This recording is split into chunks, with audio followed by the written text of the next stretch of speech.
ሰላም ጤና ይስጥልን ውድ አድማጭ ተመልካቾቻችን፣ በመከታተል ላይ የምትገኙ ጃኖ ቅማንት ሚዲያ ነው። ወቅታዊ ጉዳያችን አሁን ጀምሯል። በዛሬው ወቅታዊ ጉዳያችን ሐምሌ 5 የስርዓት አልበኝነት መፈጠሪያ ዕለት በሚል ርዕስ አንድ ውይይት ይዘላችሁ መጥተናል። በዚህ ውይይታችን የተለያዩ ጉዳዮችን እናነሳለን። ሰሞኑን እንግዲህ በተለይም በትናንትናው ዕለት እዚህ ጎንደር ቀጠና ሐምሌ 5ን በተመለከተ የአማራ ነጻነት ቀን በሚል ሲከበር አይተናል። ዛሬም በአንዳንድ አካባቢዎች አለ ድባቡ። እሱን የተመለከተ ይሆናል ማለት ነው። ይህ ዕለት እንዴት እንደተጀመረ፣ እነማን እንደጀመሩት፣ አጠቃላይ ይህን ዕለትስ እንደ ነፃነት ቀን አውጆ ለማክበር እየሞከረ ያለው የትኛው ቡድን ነው የሚለውን በስፋት እናነሳለን። ያን ቀን ተከትሎ ወይም ደግሞ ያን ዕለት ተከትሎ የመጡ አጠቃላይ ሀገራዊ ጉዳዮችንም የምናነሳ ይሆናል ማለት ነው። በድጋሚ አብራችሁ እንድትቆዩ የአክብሮት ግብዣችን ነው። የዘንድር እንኳን ደህና መጣህ እያልኩ እንደ አጠቃላይ ሐምሌ 5 2008 በጎንደር ከተማ ቀበሌ 18 ተብሎ በሚጠራው አካባቢ የተፈጠረው ምን ነበር ከሚለው እንጀምራለን። በተለይ ዕለቱን አስመልክቶ ማለት ነው።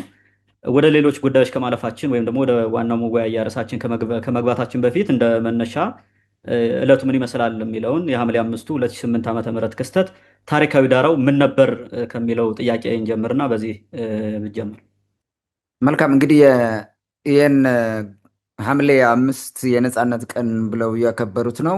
የሚያከብረው መሰረታዊ በሆነ መንገድ ማን ነው የሚለውን እንዲህ ዝም ብዬ በመጀመሪያ ልናገር።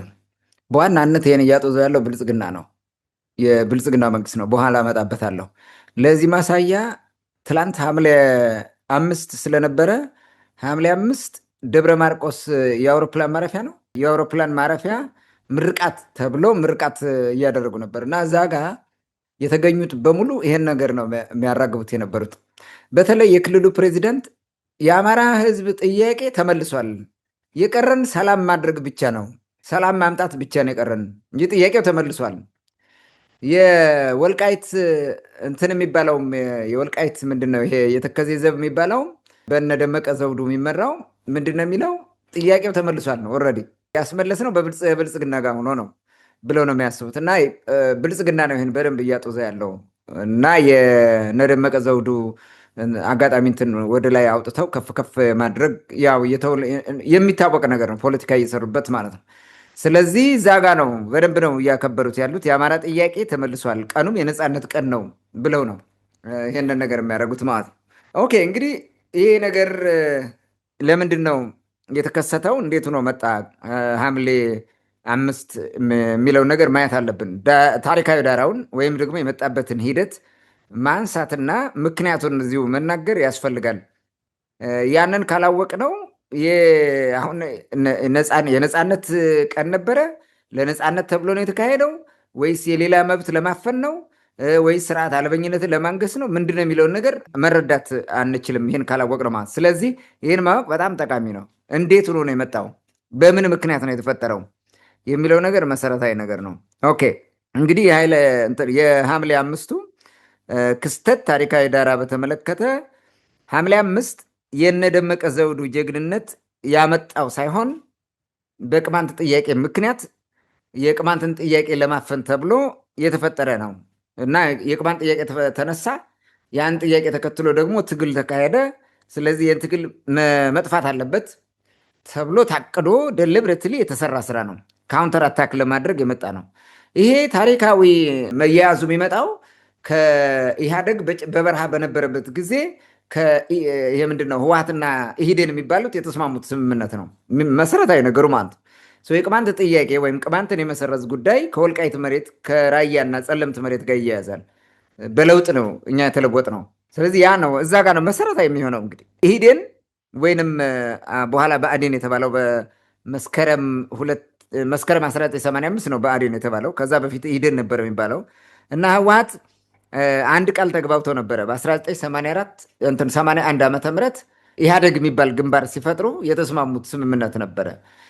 ምክንያቱም በስምምነቱ ሰነድ ላይ የቀጣይ ትግላቸው፣ የቀጣይ አካሄዳቸው፣ ታሪካዊ አመጣጣቸው ምናምን የሚመለከት ነገር በዝርዝር ቀርበው ተወያይተዋል። ረጅም ጊዜ ወስደው ተወያይተው ነው ያን ውሳኔ የወሰኑት። ስለዚህ የአማራው ስጋት እንደ ብሔር ለመዝለቅ የአማራው ስጋት ሂደው መጥተው አማራ እንደሚሆኑ እርግጠኛ ነበሩ እንትኖቹ ማለት ነው። ጊዜ ሲመጣ ኢህዴን ማለት የኢትዮጵያ ሕዝቦች ዲሞክራሲያዊ ንቅናቄ ስለነበረ ሽግግር መንግስት ተመስርቶ በየብሔሩ ስናደራጅ ወደ ብሔር ትመጣላችሁ ተብሎ ተስማምተው ነው የመጡት። ስለዚህ ያን ስናደርግ አማራውን ወደ ብሔርነት ስናመጣው አንድ አደጋ አለበት። ከቀደመ ማንነቱ ነው ኮንቨርት ተደርጎ ወደዚህ የመጣው። ስለዚህ ያላለቀ አለ። አማራ መሆን ያለበት ህዝብ አለ፣ ቅማንት የሚባል ህዝብ። እሱ ካልጠፋ 1977 ተቆጥሯል። እሱ ካልጠፋ በሸዋም ብለው ወሎም ውስጥ ጎጃም ውስጥ የትኛውም ቦታ ቅማንት ነኝ የሚል ህዝብ አለ። ስለዚህ ኢሚዲየትሊ ኮንቨርት ባክ ያደርጋል እና ምን ይሻለናል እሱን መሰረዝ አለብን ብለው ተስማሙ። እነዛኞች ያነሱት ደግሞ የቲፒኤልኤፍ 1968 አካባቢ ይመስለኛል የሆነ የትግል መግለጫ ነገር አውጥቷል። እዛ መግለጫው በእጅ የተጻፈ ጽሁፍ ነው። መግለጫው ላይ ያስቀመጠው የትግራይ ህዝብ ትግርኛ ተናጋሪ ያለበት ቦታ ሁሉ ነው ብሎ ይዘረዝራል። ወልቃይትን ይዘረዝራል፣ ጸለምትን ይዘረዝራል፣ ራያን ይዘረዝራል ማለት። ስለዚህ እነዚህ ሁሉ በቀጣይ ወደ ትግራይ ማምጣት አለበት ነው። ፍሮም ዘ ቨሪ ቢጊኒንግ በዛ ጊዜ በኃይለስላሴ ዘመን በነበረው የ1968ቱ መግለጫቸው የትግራይ ሪፐብሊክ መመስረት ነው ዋናው እንትን። አሁን በሂደት ግን ሀሳቡ ተቀይሮ ወደ ሀገር መጥተህ የኢትዮጵያን ህዝብ በዛው ነፃ አውጥተን በብሔር አደራጅተን ትግራይም በበኩሉ በዛው ይጠቀማል የሚል ነገር መጣ በኋላ ማለት ነው። ያ ሲመጣ የግዴታ ክልል ሲመሰርት እነዚህ የትግርኛ ተናጋሪ ናቸው ብሎ ያሰባቸውን ወደዛ ማካተት ነበረበት። አንድ የህዝብ ቁጥር ይጨምርለታል። ሁለት በአጋጣሚ ጥሩ መሬት ያላቸው ናቸው። በተለይ ወልቃይትና ራያ የሚባለው ማለት ነው በጣም ምርጥ መሬት ያላቸው። ስለዚህ ለትግራይ ህዝብ የኢኮኖሚ የሀብት በተለይ ከግብርና ጋር የተያዘ ኢቨን የካሽ ክሮፕ ራሱ እሱ ጋር የተያዘ ነገር ጥሩ ነገር ይኖረዋል ብለው ስለታሰበ እነሱን ወደዛ ማካተት ፈለጉ ማለት ነው። ስለዚህ በዚህ ተስማምተዋል። ኢህዴንና ህወሓት ተስማምተዋል። ምንድነው ኢህዴን በቀጥታ ቅማንትን ሊያሰርዝ እነ መለስ ዜናዊ ሲመጡ ሊሰርዙለት በአዋጅ በህግ ሊሰርዝለት፣ እነሱ ደግሞ በአዋጅ ወይም በህግ በስምምነት ሊሰጡ ማለት ነው። እነዛ መሬቶች ሲወስዱ ምንም አይነት ክሌም ላያደርጉ ማለት ነው። ህዝብ ሊያሳምኑላቸው ተነጋግረው እነሱም ላያምፁ በመድረክ ወጥተው ላይናገሩ ይህን ተስማምተው ነው እንትን ያለው። ስለዚህ ቅማንት የተሰረዘበት በ1984 በአዋጅ የተሰረዘበት ምክንያት ይሄን ነው ማለት ነው። ስምምነቱን ተከትሎ ነው እየተሰረዝ ነው። ጥር ወር ነው በነገራችን ላይ 1984 ጥር ወር ነው የተሰረዘው። ቅማንት በአዋጅ ነው የተሰረዘው። ስለዚህ ህወሓትም ወልቃይትን፣ ጸለምትን፣ ራያን ወሰደ። ቅማንትም ተሰረዘ። ከዛ በላይ ይሄ ምንድን ነው የሚባለው? መመረቂያ ይባላል። የሆነ ነገር ህል ምናምን ስትገዛ መርቂው መርቅበት ምናምን። መመረቂያ ደግሞ ምን አደረገ? የኢህዴን ቴዎድሮስ ክፍለ ጦር የሚባለው ሐሙሲት ብርጌድ በ1985 ዓ ም ዳንሻ አካባቢ ሂደው ዲቪዥን የሚባለው የቲፒኤልኤፍ ወደ 30 ሺህ ነው 20 ሺህ ምናምን የሚሆን ዲሞቢላይዝ የተደረጉ ወታደሮች መኖሪያ ሰፈር ሰራ። መንጥሮ መኖሪያ ሰፈር ሰራ። ለእርሻ ለምናምን የሚሆን አመቻችቶ መጣ ማለት ነው። በዚህ ደረጃ ነው እኛ የተሸጥ ነው። ይሄኛው እንግዲህ የፍንጥሩ መሆኑ ነው። አሁን የ85ቱ የፍንጥር ይባላል አይደል? በግ ምናምን በተለይ ከብት ሲሸጥ የፍንጥር ጠጣ ይባላል። ሳንቲም ያም ይሄም አውጥቶ አብረው ውል እየተጻጻፉ አብረው ይጠጣሉ። ጠላ ገዝተው ምናምን ይጠጣሉ። ልክ እንደዛ እነዚህም ሂደው 1 ዓመት ገደማ ይሆናል ያን ሂደው ሰርብ ያደረጉት ማለት ነው። በዚህ መንገድ ነው አደራጅተው የመጡት። ይህን እያነሳሁት ያለው ስምምነቱ ከየት ነው የሚጀምረው? የወልቃይት ጉዳይና የቅማንት ጉዳይ እንዴት እንደተሳሰረ ማሳየት ነው። ከዛ ቀጥሎ ነው ሌላው የሚመጣው ማለት ነው። ኦኬ በ1987 ዓ ም የህዝብና ቤቶች ቆጠራ ተቆጠረ። የተቆጠረው ቆጠራው 86 ክረምት ነው። ሐምሌና ነሐሴ ላይ ነው የተቆጠረው። ፍኖተ ሰላም ነበርኩኝ አስታውሳለሁ። በዚህ ጊዜ እንግዲህ 87 ሪፖርት ስለተደረገ ነው። የደርግን ኮድ እንዳለ ነው የተጠቀሙት። የደርግ ኮድ እንዳለ ሲጠቀሙ በአዋጅ ቅማንት የለም ተብሎ ቢሰረዝም እንትኑ መቁጠሪያው ግን ቅማንት የሚል ይዘው ስለመጣ ተቆጠረ ቅማንት በአጋጣሚ ማለት ነው። ነገር ግን ከ1977ቱ የህዝብና ቤቶች ቆጠራ ጊዜ የነበረው የቅማንት ቁጥር ብዙ የጨመረ አይደለም። ምክንያቱም ብዙ ሰዎች ተቀየሩ። ለምሳሌ ጎጃም የነበረ ቅማንት ሙሉ በሙሉ እንዳይቆጠር ተደረገ። አገው ተብሎ እንዲቆጠር ያደረጉት ማለት ነው። ከዛ ጎንደር ከባቢ ያለው ነው ቅማንት ነኝ ብሎ የተቆጠረው። እርሱም ከነበረው ከዛኛው 169 ሺህ ምናምን ነው ያኛው። ይሄኛው 172 ሺህ ነው። 3 ሺህ ነው ምናምን የጨመረው። በ10 ዓመት ያን ያክል ሊሰራ አይችልም። የፖፑሌሽን እንትኑ ይሄ ሬቱ የግሮዝ ሬቱን ወስደው አይ ቲንክ በዛ ጊዜ የነበረው 2% ምናምን እንደዛ ነገር ነው። 2% ብትመታ በጣም ብዙ ነው፣ ቀላል አይደለም። በእንትን ስትሰራው ማለት ነው። ይሄ ውሸት ነበረ እንትን ማለት ያው ችግሮች እንደነበሩ ማየት እንችላለን። በዛ ጊዜ የነበረው የህዝብ ቁጥር ቅማንተኛ ተናጋሪ 167 ሺህ ነበረ በ77። በዚህኛው 1625 ብቻ አድርገው አመጡት። ደሊብሬትሊ መጀመሪያ መቆጠር አልነበረበትም፣ ሰርዘውታል። ስለዚህ ስለተቆጠረባቸው እንደፈለጉ አድርገው የፈለጉትን አድርገው ሄዱ ማለት ነው። በዚህ መንገድ አደነበሩ። ያው የማጥፋቱ ስርዓት በዛው ቀጠለ ማለት ነው። በ1999 ሪፖርት የተደረገው የህዝብና ቤቶች ቆጠራ 98 ላይ ነው የተቆጠረው ክረምት። በዚህ ቆጠራም ቅማንት ኮድ አልባ ሆኖ መጣ። ምክንያቱም የራሳቸው ኮድ ደቨሎፕ አድርጉ አሁን ኦልሬዲ ብቃት አለን ብለዋል።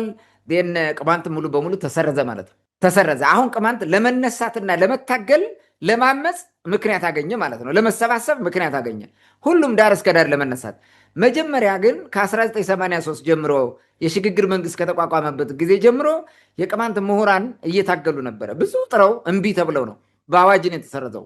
ወጥተው እነ ታምራት ላይኔ ቋንቋውን ጥሎ ማንነቱን ጥሎ አማራ የሆነን ህዝብ ለመበተን ነው እንዲህ የምታደርጉት፣ አርፋችሁ ቁጭ በሉ ምናምን ብሎ ማስጠንቀቂያ ሰጥተዋል። ያን ጊዜ አስፈራርቶ ነው ያስቆመው። ስለዚህ ያላቸው ምርጫ ምንድን ነው? 1984 ክረምት ሐምሌ ወይም ነሐሴ ይመስለኛል የመረዳጃ ማህበር ወይ የልማት ማህበር ማቋቋም በሚል እንቅስቃሴ እየተንቀሳቀሱ ነበረ። ሌሎችም ትግሉን ቀጥለውት ነበረ። የእንትኑን በምክር ቤት እንግባ ምናምን የሚል ሁሉ ብዙ ጥረት አድርገው ነበረ። ያ ቀረ። ነገር ግን 1999 በዛ ደረጃ ሲሰራስ ሁሉም የተማረው ምሁሩ ምናምን የሚባለው በሙሉ ተነስቶ ተቀላቀለ፣ ትግል ማካሄድ ጀመረ ማለት ነው። በዚህ 99 እስከ 2000 ባለው ራሱን ሲያደራጅ ቆየ። ማዕከላዊ ኮሚቴ በበላይ ሆኖ የሚመራ ምክር ቤት፣ በየቀበሌዎች ንዑሳን እንትኖች፣ በየወረዳው በየቀበሌው ንዑሳን ኮሚቴዎችን ማደራጀት፣ ሴል መዘርጋት፣ በአጠቃላይ እንደዚህ አይነት ስራ ሲሰራ ቆየ። 2001 ዓመተ ምህረት በተጠናከረ ሁኔታ የቅማንት ጥያቄ ለአማራ ክልል ምክር ቤት ቀረበ ማለት ነው። ከዛ ጊዜ ጀምሮ ሲያሾፉ ቆዩ። እንግዲህ በአንቀጽ 47 መሰረት ይመስለኛል 47 አንቀጽ 47 በህገ መንግስቱ መሰረት አንድ ጥያቄ ለክልል ምክር ቤት ቀርቦ የክልል ምክር ቤት በ2 ዓመት ካልመለሰ ቀጥታ ወደ ፌዴሬሽን ምክር ቤት ይሄዳል። ሃውስ ኦፍ ፌዴሬሽን የሚባለው ማለት ነው። ስለዚህ እነሱ ብዙ ዓመት ጨረሱ፣ ከ4 ዓመት በላይ ያጉላሉ። አይ ቲንክ 2005 ይመስለኛል፣ እርግጠኛ አይደለሁም እንትኑን ዓመተ ምህረቱን ወደ እንትን ተወሰደ ማለት ነው። ጥያቄው ወደ ፌዴሬሽን ምክር ቤት ተወሰደ። የፌዴሬሽን ምክር ቤት ኮሚቴ አዋቅሮ የፌዴራል ጉዳዮች አጣሪ ኮሚቴ ነው ምናምን የሚባል አለ። አይ ቲንክ የሆነ ኮሚቴ ማለት ነው። እርሱ መጥቶ ጎንደር ላይ 2006 ዓ.ም ጥናት አካሄደ።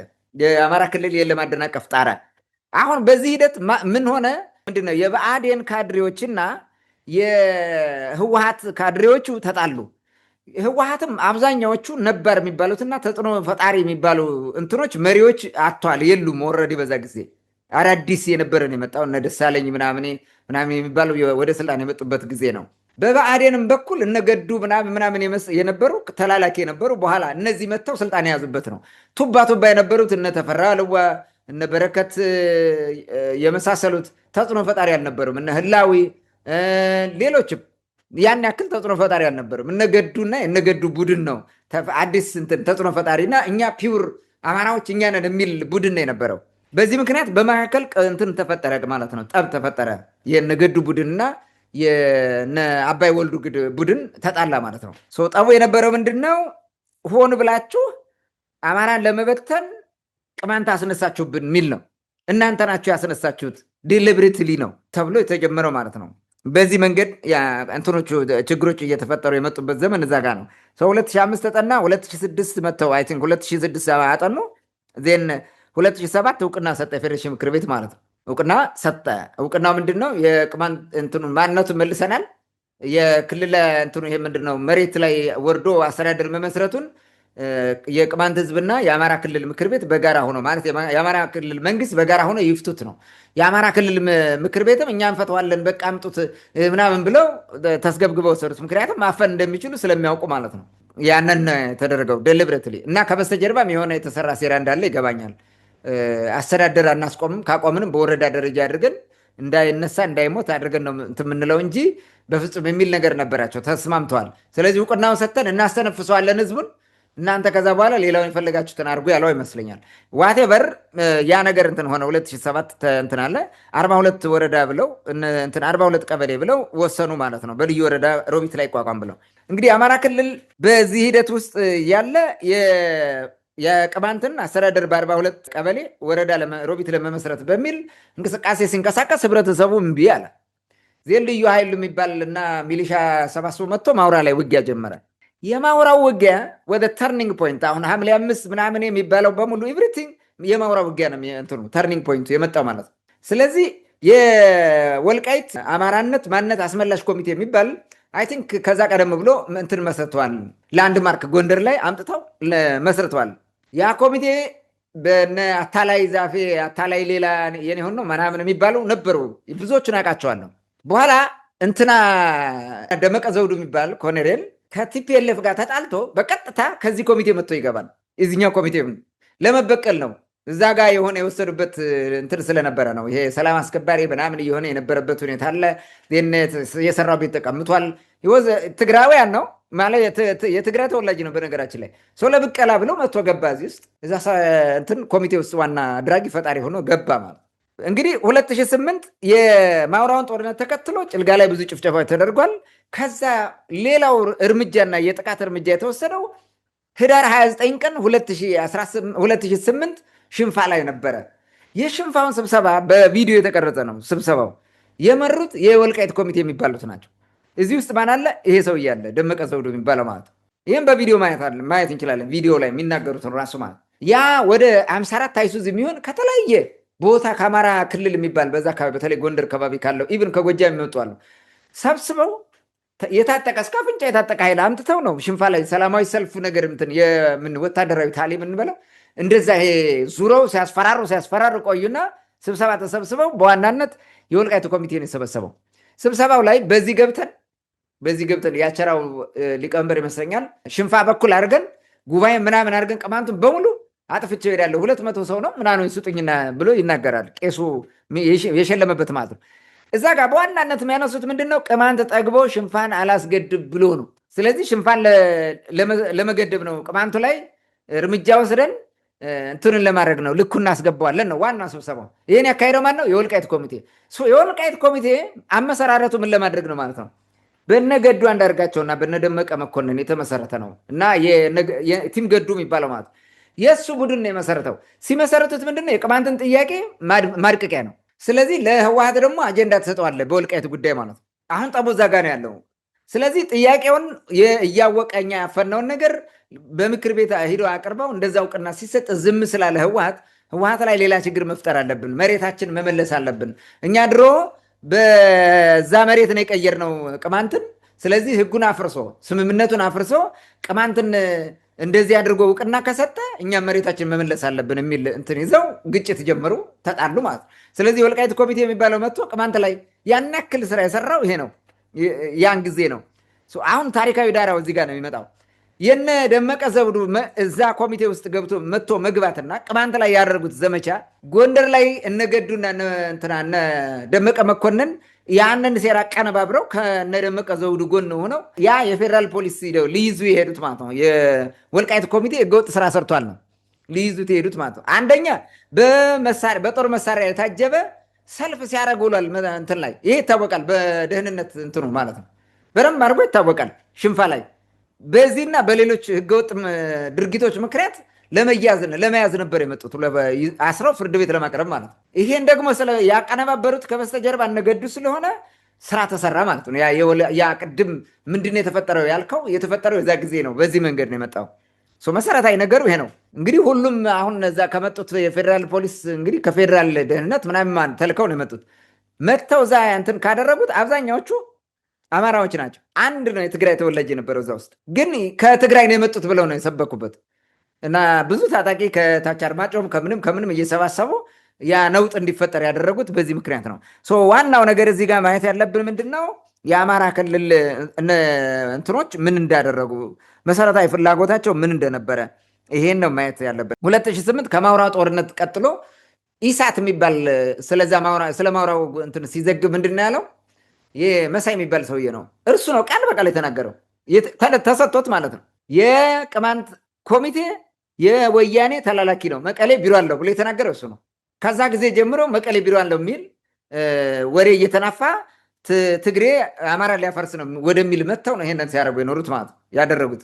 ይሄን ማስታወስ እንችላለን በደንብ አድርገን ማለት ነው። አማራ ክልል የወልቃይት አማራነት ማንነት አስመላሽ ኮሚቴ በተደጋጋሚ በመደገፍ የቅማንትን ጥያቄ ለመምቻነት አድርጎ ተጠቅሞታል ማለት ነው። ቅድም እንዳልኩት ሽንፋ ላይ ያደረጉትን ማየት ትችላለን። ሐምሌ 5 2008 ዓመተ ምህረት ፌዴራል ፖሊስ ቅድም እንዳልኩ ተልቆ መጥቶ እነዚህን ለመያዝ ነበረው። ከዚህም ጋር የሚገናኝ ስለነበረ ነው። በጣም ህገወጥ የሆነ በትልቅ ወንጀል የሚያስጠይቅ ስራ ነው የሰሩት እኮ እዛ ሄደው ማለት ነው ያደረጉት። እኔ አሁን የወልቃይት ማንነት አማራንን ወይ ደግሞ ወልቃይትንን ዋቴቨር ማለት መብታቸው ነው፣ እሱ ችግር የለውም። ኮሚቴ አዋቅረው መንቀሳቀስ መብታቸው ነው፣ እሱም ችግር የለውም።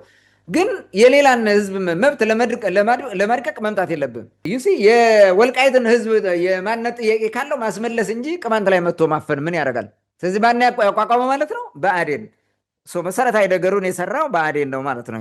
ያ የጎንደሩ ግጭት የደመቀ ዘውዱና የፌዴራል ፖሊስ ምናምን ሳይሆን የሁለቱ ኢህአዴጎች ጦርነት ነው ወይንም ግጭት ነው። ማናማን እነገዱ የሚመሩት የብአዴኑ ቡድንና እና በወልዱ የሚመሩት የህወሓቱ ቡድን ነው የተጣሉበት ማለት ያ የነበረ እሱ ነው። የተሸናነፈም ካለ እነዚህ ነው የተሸናነፉት። ከዛ ውጭ ሌላ እንትን አልነበረም። እንግዲህ የብአዴን ካድሬ ሴራ ሰርተው ያንን ነገር አድርገውታል። ደመቀ ዘውዱ በአጋጣሚ አልጋ ገብቶ ሲያለቅስ ነው የነበረው እያለ መውጫቶ ማለት ነው። አይተህ ከሆነ በር ነው የተመታው። የውጭ በር አይተህ ከሆነ በሩ ተከፍቶ አይደለም ውጊያ የተዋጋ በር ተዘግቶ በሩ ነው የውጭ በር ነው የሚመታው። በምን አይቶ ነው እሱ ወታደሮችን የጨረሳቸው? የውጭ በር ዝግ ነው። ከዛ ደግሞ የቤቱን በር አስበው ተዘግቶ ነው የሚሆነው። በምንም መንገድ እንትን የለውም። ስለሱ ቤት ተዘግቶ እየየ ሲል የነበረው ነው። ከዛ በኋላ እነ ሲሳይ ታከለ ምናምን ሌላም እንትን ብሎ ያ ነገር የተደረገው ማለት ነው እርምጃ የተወሰደው። ግን በአጋጣሚ እሱ አርበኛ ሆነ። ፈሪው ሰውዬ ተደብቆ የነበረ ሰውዬ አርበኛ ሆነ። ይሄን ማድረግ የፈለጉት ብአዴኖች ናቸው። ደለብረትሊ ነው እንደዚ ያደረጉ።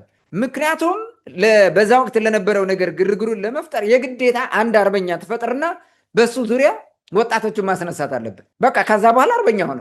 ምንም የሰራው ነገር የለም። እውነቱን ለመናገር ማለት የሆነው ነገር እሱ ነው። በዛ ጊዜ አላማው ምን ነበረ? ይሄን እንደዛ ያራገቡት በዋናነት ምንድን ነው አላማው? የዛ የሐምሌ 5 የሚለው አንደኛ የቅማንትን ጥያቄ ማጨናገፍ ነው። ቁጥር 1 ይሄ ነው። ሌላ ስራ አልነበራቸው። የጎንደርን ህዝብ በቅማንት ላይ አጌነስ አድርገህ ለማስነሳት ነው። አሁን ከሱ ወደ በኋላ ተመልሰናል። ወደኋላ ሂድ። ከዚህ ጊዜ ጀምሮ ጎንደር የተፈጠረው ናስ የጎንደር እንቅስቃሴ ምንድን ነው የሆነው? ጸረ ቅማንት የሆነ እንቅስቃሴ በከፍተኛ ሁኔታ ተጧጧፈ። በከፍተኛ ሁኔታ 2010 ምን አይነት ንግግር ሲነገር ነበር እዛ ውስጥ። በኋላ ደግሞ 2010 መጨረሻው ላይ እንትና መጥተው ምን እንዳደረጉት በተለይ ደግሞ መንግስት ከወደቀ በኋላ ይሄ ማለት ኢህአዴግ ከፈረሰ በኋላ እንዴት እያደረጉት ነው የሄዱት። ይሄ ፋኖ ምናምን የሚባል እየተፈጠረ የመጣው በዛ ጊዜ ነው። ቅማንት ላይ የተደረገው ግፍ በሙሉ 2011 ደመቀ ዘውዱን የመራው መተማ ዮሐንስ የተጨፈጨፉት ቅማንት 58 ሰው የቀበርንበት ማለት ነው። እርሱ ነው የመራው እርሱ ነው። እና ላመነው የሚባል አንድ ሽፍታ ነበረ። ሁለታቸው ነው እንደዛ ያደረጉ። ላመነው የሚባል አልበቃውም። ያኛው ብልጥ ነው። ያንን አስጨፍጭፎ በሮ ጠፋ። ወደ ጎንደር መጣ። ያላመነው የሚባል በዛኛው ሰክሮ ወደ እንትና ጉባኤ ጀጀቢት ሄደ። ቀመሰዛ ከነ ምናምኑ አለቀለት ማለት ነው። ደም ጠርቶት ሂዶ ነበር። ያው ከልብ ሆነ። ኤኒዌይስ እንደዛ አይነት ነገር ነው የነበረውና መሰረታዊ ነገሩ የቅማንትን ጥያቄ ለማፈኛነት ማን ነው ይሄን የሚፈልገው? ብአዴኖች ማለት ነው። እነገዱ የሰሩት ስራ ነው። ይሄ ትልቁ ነገር ይሄ ነው። ሁለተኛው ህወሓትን በህዝብ አመፅ ማስወገድ ነው። ይሄን ያደረገብንና የቅማንትን ጥያቄ እንደዚህ ያስነሳብን አማራን ለማጥፋት የሚል እነሱ በእነሱ እይታ ህወሓት ነው። ስለዚህ ህወሓትን አጥፍተን የህገ መንግስት እናፈርሳለን። ከዛ በኋላ የብሔር ጥያቄ የሚባል የለም፣ ቅማንትም ይጠፋል ነው የተሰራው። እሱ ነው በዋናነት ማለት ነው። እንደ ማራገቢያ የተጠቀሙት ምንድን ነው? ዋና የተጠቀሙት እንደ ሽፋን የወልቃይትን ጥያቄ ነው። የወልቃይትን ህዝብ ጥያቄ ሃይጃክ አድርገው ለእንደዚህ አይነት ተግባር ተጠቀሙበት ማለት ነው። ዛሬም የወልቃይት ህዝብ መብት አይደለም እየተከበረ ያለው፣ የሰሊጥ ነጋዴዎች መብት ነው እየተከበረ ያለው። ዛሬ የወልቃይት ህዝብ እኮ የአካባቢ የመሬቱ ተጠቃሚ አይደለም። አሁን ዛሬ ድረስ ማለት ከፋርታ ከምናምን የሄደ ነው እንዳለ መሬቱን የያዘው። በፊትም እንደዛ ነው። በፊትም የህወሓት ምናምን ካድሬዎች ነበር የያዙት። አሁንም የብአዴን ካድሬና በተለይ ደግሞ የፋርጣው ማህበር ካድሬዎች ናቸው እንዳለ ሄደው የሰፈሩበት። የወልቃይት ህዝብ ስቲል እስካሁን ጥያቄው አልተመለሰም። ምንም እዚህ ግባ የሚባል ጥያቄ አልተመለሰም። ወልቃይትን ሰተንሃል እኮ አልተባለም። አሁን የወልቃይት ኮሚቴ አልተባለም። በህግ አልጸደቀም። ምንም ነገር የለም። ህገ መንግስቱ አልተሻረም። እነዛ ክልሎች ምናምን የሚባሉት አልፈረሱም። በአዋጅም ይሄ ነው ነገር የለም። ኤኒዌይስ ያን ነው የተጠቀሙት ማራገቢያ አድርገው ማለት ነው። የወልቃይት ጉዳይና የቅማንት ጉዳይ ጋር ተያይዞ የሐምሌ 5 የሚሉት የ2008 የተፈጠረው ነገር በዚህ ምክንያት ነው። ታሪካዊ ደራውና አመጣጡም ይሄ ነው እንጂ እነሱ እንደሚሉት አማራ ነፃ ለማውጣት ምናምን ተብሎ የተደረገ አይደለም በፍጹም ማለት ነው። መልካም እንግዲህ ሐምሌ 5 2008 ጎንደር ከተማ የተፈጠረውን ጉዳይ የተመለከተ አጀንዳ ነው እያቀረብን ያለ ነው። እንግዲህ የሐምሌ 5ቱን አጠቃላይ ክስተት ታሪካዊ ዳራው ምን ይመስላል የሚለውን ጉዳይ በስፋት አንስተዋል። ከዚህ በፊትም በተደጋጋሚ አንስተነዋል። በተለያዩ አጋጣሚዎችም ይነሳሉ። ይህ ጉዳይ በደንብ ይነሳል። አሁን በደንብ ግልጽ እየሆነ የመጣበት ስፔሻሊ አሁን የአማራው ሊቅ በተለይ የሐምሌ 5ን እንደ ነፃነት ቀን እናክብር አናክብር በሚለው ጭቅጭቅ ወደኋላ እንመጣበታለን። በዚህ ምክንያት ዋና ዓላማው ምን እንደነበረ ፈጣሪው ይህን ችግር እንዲፈጠር ያደረገው ሴታፑን የሰራ ወይም ደግሞ እንደ ስክሪፕት ጽፎ ይህ ነገር እንዲፈጠር ያደረገው ማን እንደሆነ በግልጽ እየታየ የመጣበት ሁኔታም አለ።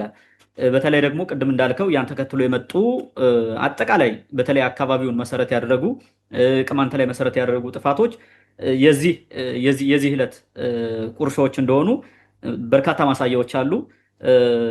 ለዚህ ደግሞ ቅድም የጠቀስከው መሰረታዊ ምክንያት እንደሆነ ማንሳት ይቻላል ማለት ነው። እንግዲህ የወልቃይት ጉዳይ በህገ መንግስቱ አሁን የወልቃይት ጥያቄ አለ ከተባለ አማራ ነው ወይም ደግሞ ወልቃይቴ ነው ከተባለ መቅረብ የነበረበት ለራሱ ለክልሉ ነው፣ ለትግራይ ክልል። የትግራይ ክልል መመለስ ካልቻለ ለፌዴራል ነው መቅረብ የነበረበት። ስለዚህ መሰረታዊ ዓላማው ቅድም እንዳልከው የቅማንትን ጥያቄ ካውንተር አታክ ለማድረግ የመጣ እንደሆነ ግልጽ ነው፣ ምንም ጥርጥር የለውም። የቅማንት ጥያቄ ሲነሳ ለክልሉ መንግስት ቀረበ። የክልሉ መንግስት አልመለስም ሲል ወደ ፌዴራል ሄደ። ከዛ በኋላ ከፌዴራል የማንነት ጉዳይ ምላሽ ሲያገኝ የራስ አስተዳደሩን እንዲያዋቅር ለክልሉ ነው የተመለሰው። ስለዚህ ወደ ትግራይም ወደ ሌላ ክልልም የሄደ ጥያቄ የለም። በዛ መሰረት ነው መቅረብ የነበረበት። ህወሓት በወቅቱ መለሰም አልመለሰም ይህ ጥያቄ ወደ አማራ ክልል ሳይሆን ወደ ትግራይ ክልል ነበር መሄድ የነበረበት።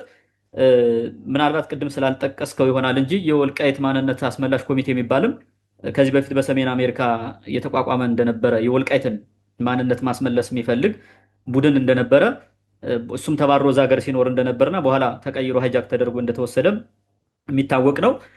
ከዚህ በፊት በዚህ በወልቃይት ጉዳይ ፓርቲሲፔት በማድረግ ምናልባት የብአዴንን ጉዳይ በስፋት አነሳው እንጂ ይህ ጎንደር ህብረት ምናምን የሚባለውም እዚህ ውስጥ በዋናነት ሲሳተፍ እንደነበረ ትልቅ ማሳያ ነው። ኢቭን ይህ ጎንደር ህብረት የሚባለው የቅማንትን ጥያቄ ለማፈን የተፈጠረ ሌላ ቡድን ስለሆነ በተለይ የገንዘብ ምንጭ ሆኖ በማገልገል እሱንም እዚህ በፊት አንስተነው እናውቃለን፣ ማስታወስ ይቻላል ማለት ነው። እንደ አጠቃላይ አሁን የወልቃይት ጉዳይ የሰሊጥ ነጋዴዎች ጉዳይ ሆኗል ያልከው እሱ በትክክል እየተሰራ ነው። አሁን የትግራይ ተወላጆች ቤትንና መሬትን በአማራ ክልል መንግስት ስር ያው ተደርጎ አማራ ክልል ምናምን እያሉ እንደሚጠሩት ስም እያዛወሩ ነው።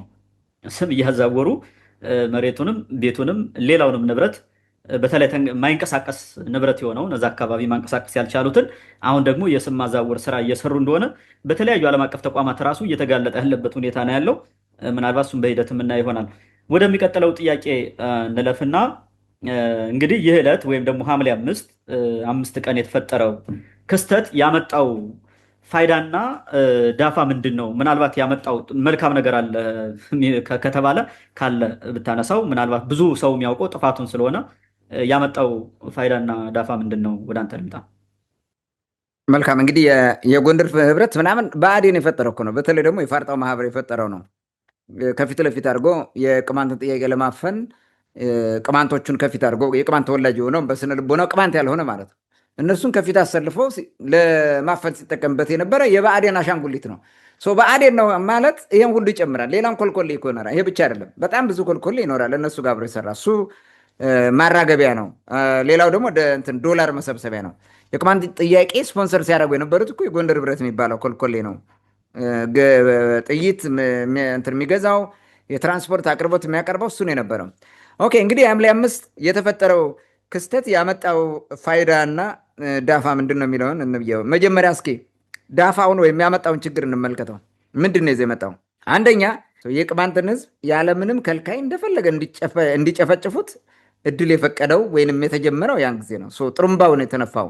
እነገዱ ማውራ ላይ የተሸነፉ የወልቃይት ኮሚቴ የሚባለው የመራው ሽንፋ ላይ የነበረው ስብሰባ ህዳር መጨረሻ 2008 ዓመተ ምህረት ዘውዴ ባድማ ላይ የጀመረው ችግር ነበረ፣ ተኩስ ማለት ነው።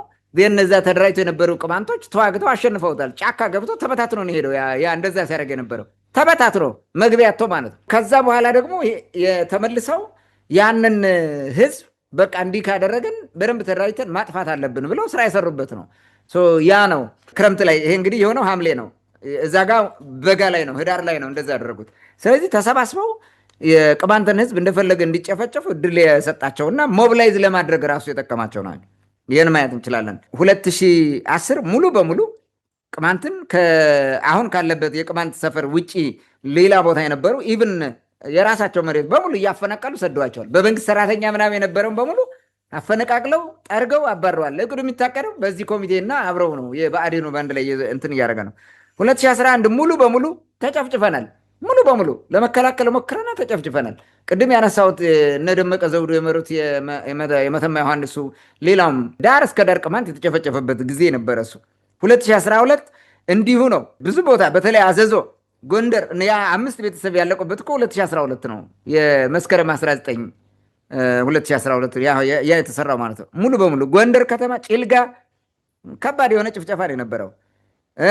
መንገድ ላይ ኬላ ጥለው የፋኖ ታጣቂ ምናምን የሚባል መስርተው በየቦታ አውዳርዳ ላይ ሌላውን ቦታ መንገድ ላይ ኬላ ጥለው ቅማንትን አያሳልፉ፣ ይዘርፋሉ፣ ያግታሉ። ማገት የጀመሩት በዛ ጊዜ ነው።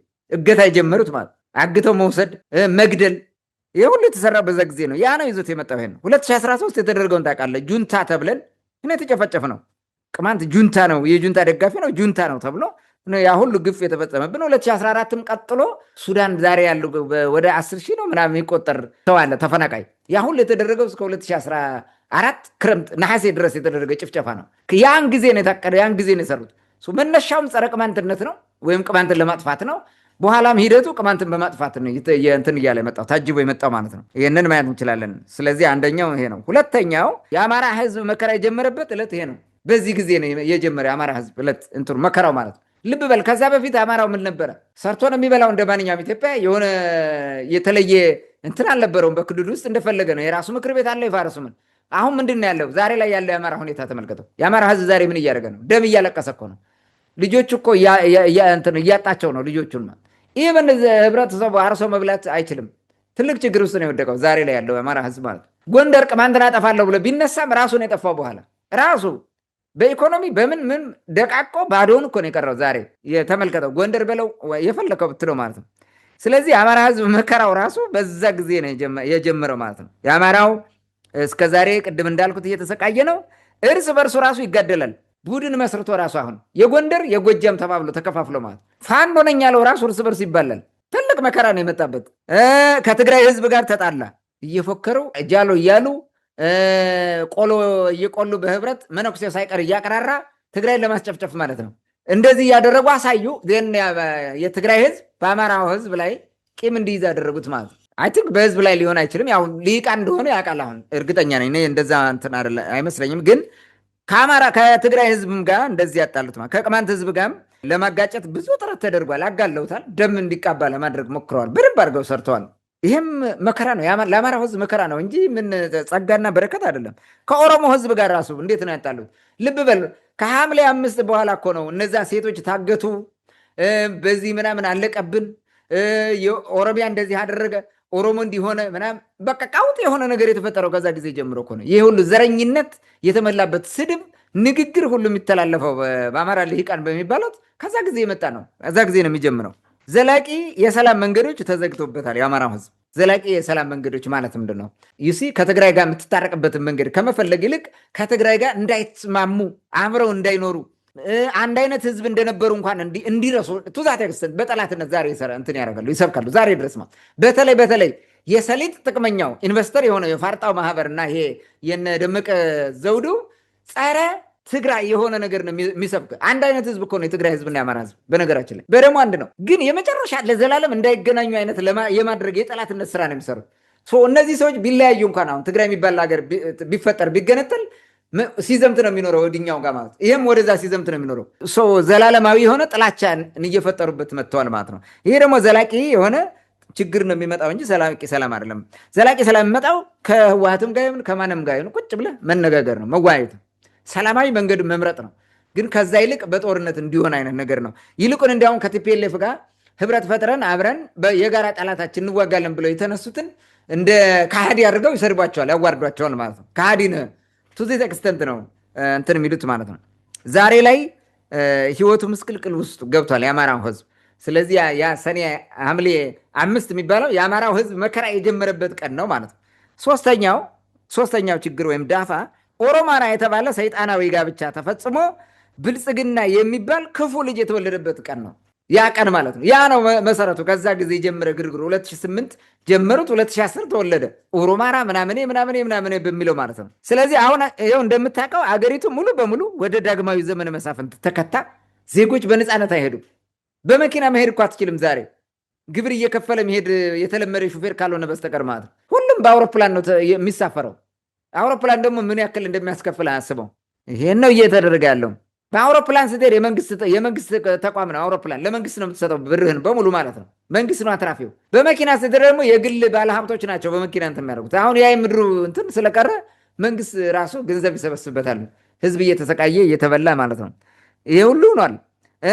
ረሃብ፣ ግድያ፣ ዝርፊያ፣ እገታ፣ የሞራል መላሸቅ ማለት የትውልዱ ሞራል መላሸቅ። ዛሬ ገጠር ስትሄድ አንድ ሰው እየነገረኝ ነጣ ያለ ነጠላ ለብሰህም ካገኙ ራሱ ይቀመዋል። ይሄ አሁን ሞባይል ምናምን አይደለም። ልብስ ራሱ ነፃ ያለች ከሆነች ጃኬትም ልበስ ምን ራቆትን ይሰደዋል። ይህ ብሔር በተለይ አማራ ክልል የሚባለው እንደዚህ አይነት ነው። የመከራ ህይወት ውስጥ የተገባው ማለት ነው። ጦርነቶች እንደምታውቀው እና ውድመቶች እንዴት ነው የተወሩ? በሚሊዮን የሚቆጠር ህዝብ እኮ ነው ያለቀው። ስንት ህዝብ ነው የተጨፈጨፈው? ዛሬ ስንታችን የጦርነት እንትን ሰለባ ነው የሆነው? ስንቱ ነው የተፈናቀለው? ስንቱ ነው መከራውን የሚያየው ደም የሚያለቅሰው? ስንቶች በራብ እየሞቱ ነው ዛሬ በተፈናቃይ ካምፕ ውስጥ ነው። ይህ ሁሉ የወለደው ብልጽግና በኦሮማራ ተወልዶ መጥቶ ነው ይህን ያደረገው ማለት ነው። ህዝቦች በግፍ ተጨፍጭፈዋል። የትግራይን፣ የቅማንትን፣ የጉምዝን፣ የኦሮሞን፣ አማራው ራሱ የመሳሰሉት በግፍ ተጨፍጭፈዋል። በተለያየ ቦታ በተለያየ ምክንያት እነከሌ ናቸው በሚል ወለጋ ላይ አማራውም ኦሮሞም ነው የተጨፈጨፈው። ሌላ ቦታ ወሎም ብትሄድ ኦሮሞ ተጨፍጭፏል። ቅማንቱ፣ ጉምዞች የደረሰባቸው እናውቃለን። ትግራይ ላይ የሆነውን ነገር እናውቃለን። ይህን ሁሉ ያመጣው ብልጽግና ነው፣ ደሊብሬትሊ ያመጣው ማለት ነው። ሌላው አራተኛ ያ ቀን ይዞት የመጣው ጎቶ ማለት ነው። ይዞት የመጣው አራተኛው ትግራይ እንደ ክልል በጠላትነት ተፈርጆ እንዲጨፈጨፍ አድርጓል። ይሄም ሀገር የመበተና አደጋ ላይ አድርሶናል። ዛሬ የመገንጠል የመገነጣጠል ማለት የመፋጀት ቱ ዘ ኤክስተንት። ይሄ ብቻ አይደለም። ትግራይን ለመውረር ሲባል የተሰጡ መሬቶችን አስባቸው ወደኋላ ሄድናል። ሉዓላዊነታችን ተደፍሯል። ኤርትራ ገብቶ እንደፈለገ እንዲያደርግ አደረጉት። አሁን ኤርትራ ደግሞ አጌነስት ሆኖ መጣ። ከህወሓት ጋር ሆኖ ተሰልፎ በተለያየ መንገድ የተሰጠውን በርካታ የሀገሪቱን ድንበሮች ወሰደው። 5ኛ ነጥብ አድርገው ይኸኛውን የሻዕቢያ የወሰደው ቦታ አለ፣ ሱዳን የወሰደው አለ፣ ደቡብ ሱዳን የወሰደው አለ። መሬት እንደፈለገ ማለት ይሄ ሁሉ ተደርጓል። ከዛ ጊዜ ጀምሮ የተፈጠረ ነው ግርግሩ። በዛ ጊዜ የመጣ ግርግር ከላይ ቅድም ያነሳቸውን ነገሮች ፈጠረ። ይህን ቱ ዘ ኤክስተንት ደርሰናል ማለት ነው። 6ኛ ፋኖ የሚባል ኢ መደበኛ ታጣቂ እንዲፈጠር አድርጓል። ያ ነው የተፈጠረው። 2008 እንደዛ አደረጉ። 2010 መጨረሻ ላይ ፈጠሩት። 2011 ይኸው ምን አደረገ? ከዛ በኋላ የትግራይ ጭፍጨፋ ተፈጸመ። የፕሪቶሪያ ስምምነት ተፈረመ። እርሱን በመቃወም በሚል ይሄ ኃይል ወጣ። ለመበተን ፈለገ እንትና ኦህዴዱ እበትናለሁ ሲል እነዚህ ጫካ ገቡ። ይኸው ዛሬ ምን እያደረገ ነው? ችግር ውስጥ ነው ወድቆ ነው ያለ ነው። ሀገሪቱ ራሱ እየተበጠበጠች ነው። ይሄ ሁሉ የሐምሌ 5 በረከቶች ናቸው ማለት ነው። የውንብድና በረከቶች፣ የስርዓት አልበኝነት በረከት ነው ይዞ የመጣው እና እኔ የነፃነት ቀን ሲሉት ራሱ ምንድን ነው ነፃነት? ነፃነት ማለት እኮ በሰላም መኖር ነው። እፎይ የፈለግከውን እየሰራ በሰላም እንደፈለግከ የፈለግከው ቦታ መሄድ ነው። የት አለ ነፃነት? እስኪ አሁን ይሄ ደመቀ ዘውዱ የሚባለው ነፃነት ከወልቃይት ተነስቶ ጎንደር በእግሩ ይመጣል? እንዲሁም ዝም ብሎ በሲቪል መኪና ተሳፍሮ ይመጣል? አይመጣትም እኮ በሄሊኮፕተር ወይ በምናምን ካልሆነ በብዙ አጃቢ ካልሆነ አይንቀሳቀሳትም፣ አይችልም።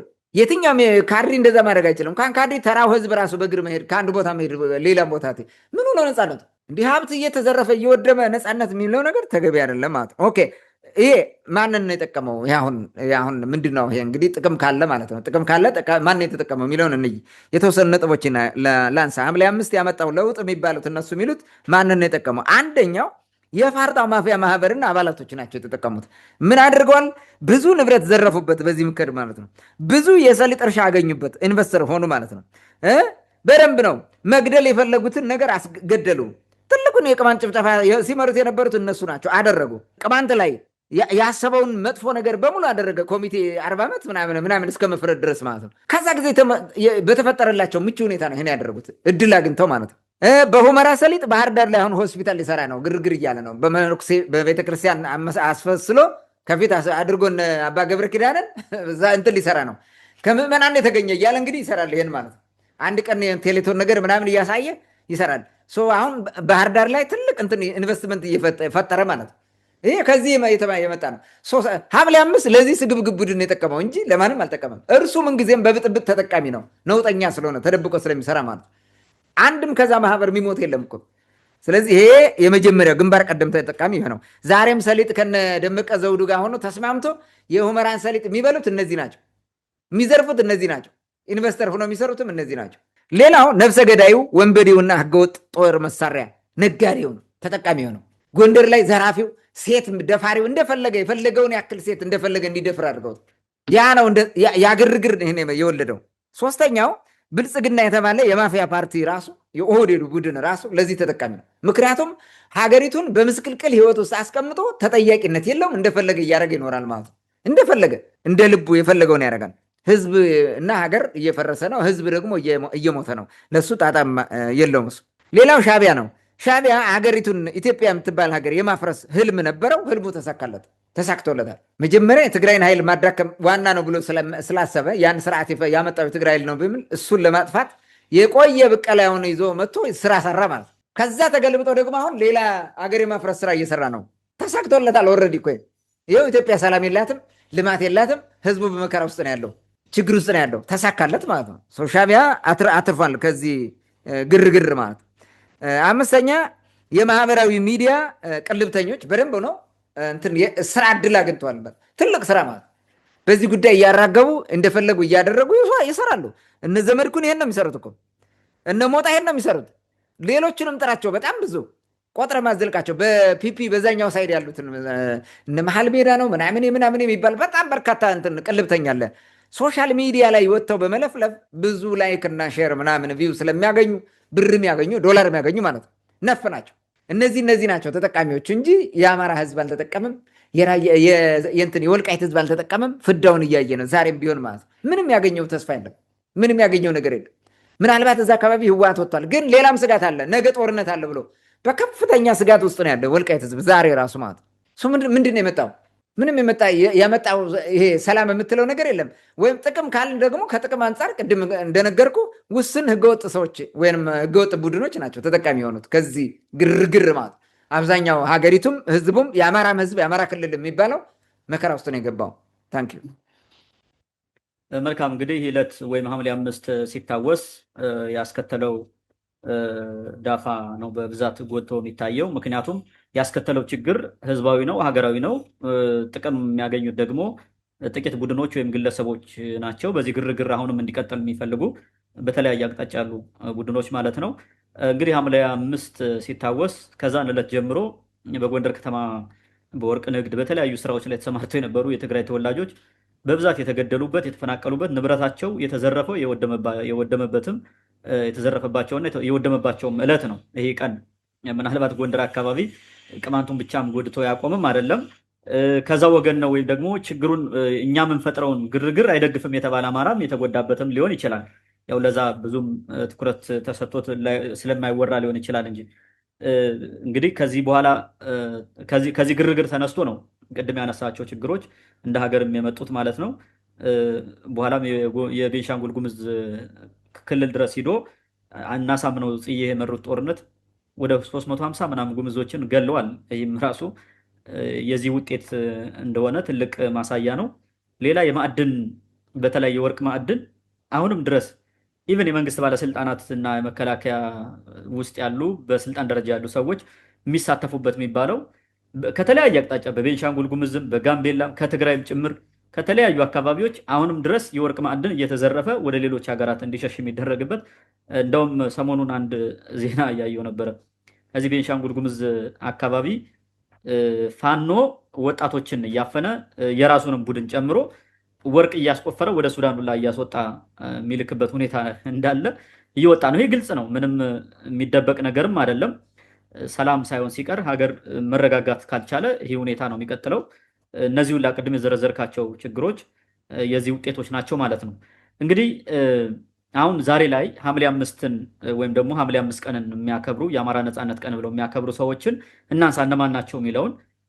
አሁን ዛሬ ላይ ሐምሌ 5 ቀንን የአማራ ነፃነት ቀን በሚል የሚያጦዙት እነማን ናቸው፣ የትኛው ቡድን ነው፣ የትኛው ወገን ነው የሚለውን፣ ዋና ዓላማቸውስ ምንድን ነው የሚለውን ብናነሳ ወደ አንተ ልምጣና ምናልባት ትላንትና የወልቃይት እዚህ ሴርሞኒውን ሲያከብሩ አይተህ ከሆነ ይህ ሰለሞን ኃይለየሱስ የሚባለው በፊት ፋና ኤፍኤም የነበረው ጎንደር በኋላ አሁን ሂዶ የአብይ አፈቀላጤ የሆነው ሰውዬ እሱ ነበረ መድረኩን ሲመራው የነበረውና የትግራይ ጦርነት ጊዜ ከመከላከያ ጋር ዘምቶ የነበረ አንድ መነኩስ ያለ ወልቃይቴ ነኝ ምናምን የሚል እሱም እየታዩ ነበርና እየገረመ ነበር። ምናልባት እንግዲህ አንድ የቲቪ ጋዜጠኛ ወይም ደግሞ እንደ ሀገር መንግስት በሚያስተዳድረው ሚዲያ ውስጥ የሚሰራ የህዝብ ይሰራል ለህዝብ ይሰራል የሚባል አንድ ግለሰብ በዚህ ደረጃ ወርዶ ለአንድ ቡድን ሲሰራ ማየት በራሱ ሰውየው ባህሪውን ከዚህ በፊትም ብናነሳው ምናልባት በዚህ ጉዳይ ማስተያየት መስጠት የምችል ከሆነ ወደ አንተ ልምጣ። መልካም እንግዲህ የሚያጦዘው ማን ነው? ሰኔ 5ን ሐምሌ 5ን እንደ ነፃነት ቀን ብሎ የሚያጦዘው ማን ነው? የነፃነት ቀን ብሎ የሚያጦዙበት ምክንያት የማን ነፃነት ነው ብለህ ብትጠይቅ የአማራ ነፃነት ነው የሚሉት እነሱ። የአማራ ነፃነት ነው የሚሉት። እንግዲህ የአማራ ህዝብ ቅድም እንዳነሳሁት የመከራው ሰንሰለት የጠበቀበት ቀን ነው እንጂ ነፃነት ያገኘበት አይደለም። ምን ነፃነት አመጣ? ከምን ነው ነፃ የወጣው? ምንም እንትን የለውም። እነሱ የሚሉት ከህወሓት አገዛዝ ነው የሚለው። እሺ ከህወሓት አገዛዝ ነፃ ወጥቶ አሁን ምን እየሆነ ነው? ምን አገኘ? የተሻለ ነገር ያለው? እንዲያውም በዘመነ ህወሓት ሰላም ነበር፣ የአማራ ህዝብ የተሻለ ነገር ነበረው። አሁን የታለው? ምን አለው? ይሄንን ማየት አለብን። እና አሁን ምንድን ነው አማራው ነፃ ወጥቷል የሚሉትን ነው አሁን እንደዛ የሚያጠዙት። ማን ነው በዋናነት የሚያጠዘው? ፒፒ ነው። ዋናው ባለቤቱ ፒፒ ነው። እነዚህ እነ ደመቀ ዘውዱን በላቸው ፒፒ ናቸው። ብልጽግና ነው የሚያሻግርም ብለው እኮ ወስነዋል ኦልሬዲ ማለት ነው። ስለዚህ ከብልጽግና ጋር ያለው ብልጽግና ነው ይሄን የሚያደርገው። ብልጽግና ለምንድን ነው ይሄን የሚያደርገው የሚለውን ነገር ማየት አለብን። አማራው ፋኖን ትቶ ከብልጽግና ጋር በተለይ ደግሞ ይሄ ተከዜ ዘብ ከሚባለው ጋር እንዲሰለፍ ነው። ያ ማለት ከህወሓት ጋር ተሰልፏል እየተሰለፈ ነው የሚባለውን ፋኖ መበተን ነው ማለት ነው። እነሱ ያን ነው ዋናው ዓላማው። ስለዚህ ፋኖውን እንዲጠላው ህዝቡ እንዲተው ማለት ነው፣ እንዳይደግፍ እንዲያውም በጠላትነት እንዲነሳበትና ፋኖ የሚባልን ኃይል እንዲያጠፋለት ነው ይህ እያደረገ ያለው። ፋኖ ጤነኛ ነው እያልኩ አይደለም እኔ፣ ግን አትሊስት ከትግራይ ጋር ከህወሓት ጋር ሰራለሁ ምናምን የሚል ነገር እንቅስቃሴ ያደርጋል። ተገዳዳሪ ሆኗል። በብዙ መንገድ እያየነው ነው። መከላከያ ጋር ይዋጋል፣ የሆነን ዋቴቨር እያደረገ ያለ ነው። ስለዚህ የግዴታ ፋኖን ለማጥፋትና ለማምከን ለማፈራረስ ይጠቅማል ይሄኛው። አሁን የአማራ ጥያቄ ተመልሷል ማለት የፋኖ ጥያቄ ከንቱ ነው፣ ለራሱ ነው፣ ሆን ብሎ ሀገር ሊያፈርስ ነው እንጂ የአማራን ጥቅም ሊያስመልስ አይደለም። ለምን? የአማራ ጥቅም ተከብሯል ነው። ይሄን እንትና ማን ነው አረጋ ከበደ ትላንትና ደብረ ማርቆስ ላይ የተናገረው ማለት ነው። ዛሬ ይመስለኛል ዛሬ ነው ከተወሰነ ደቂቃ በፊት ከስቱዲዮ ከመግባታችን በፊት ሲናገር ነበረ። የአማራ ህዝብ ጥያቄ ተመልሷል ነው ያለው። እንግዲህ የአማራ ህዝብ ጥያቄ ወልቃይት መሬት ብቻ ነበረ ማለት ነው፣ ወይም ወልቃይት ብቻ ነው እንግዲህ ጥያቄው ማለት ነው ለነሱ። የአማራ ህዝብ ጥያቄ እኮ ርስት የመመለስ ያለመመለስ ጥያቄ አልነበረም። ፍሮም ቨሪ ቢጊኒንግ እንደ ሰው እኩል የመከበር አንድ፣ ሁለተኛ እንደ ማንኛውም ኢትዮጵያዊ እኩል ተጠቃሚ ፍትሐዊ የሀብት ተጠቃሚ እንዲሆን ማድረግ ነው። ሶስተኛ የመልካም አስተዳደር እንዲኖር ነው። በልማት ተጠቃሚ እነዚህን ነው የጠየቀው እንጂ የጦርነት ፈጥራችሁ ይሄን መሬት አምጡልኝ፣ ይሄን ርስት አምጡልኝ፣ ማን ነው ከመተከል ይሄን መሬት ከዚኛው ይሄን መሬት የሚል የተራው ህዝብ ጥያቄ ነው ሆኖ አያውቅም። እነ ገዱ አንዳርጋቸው የፈጠሩት ነው። ቅድም እንዳልኩ የቅማንትን ጥያቄ ለማጥፊያነት የፈጠሩት ነው። ፍሮም ቨሪ ቢጊኒንግ የሰሩት ሴራ ነው ወደዛ ያስገባቸው እንጂ የአማራ ህዝብ እንደዛ አድርጉልን ብሎም አይደለም። ስለዚህ እነሱ የሚጠይቁት የአማራ ህዝብ ጥያቄ ተመልሷል የሚሉት ማለት ነው። እነዚህ የነደመቀ ዘውዱን አውራ አድርገው በቃ አሁን የነፃነት አርማ ምናምን አድርገው የሚያራግቡት ጥያቄ ተመልሷል ነው። በቃ ተመልሷል ነው የሚሉት። ነፃነትን አግኝተሃል ነው። ኦኬ ቅድም ያልኩት ነገር የት አለ? ዲሞክራሲ አለ? የለም። ሰላም አለ? የለም።